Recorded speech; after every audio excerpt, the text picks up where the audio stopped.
Assalamualaikum. Waalaikumsalam. Hai. Nora, Aisyah. Korang tahu tak apa beza korang dengan dompet?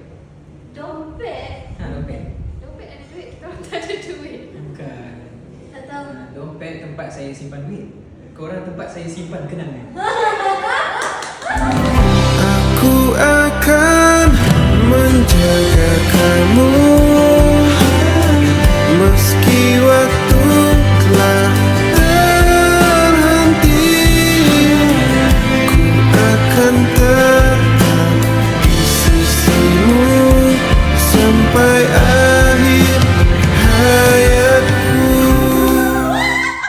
Lambat sikit punya gear tu.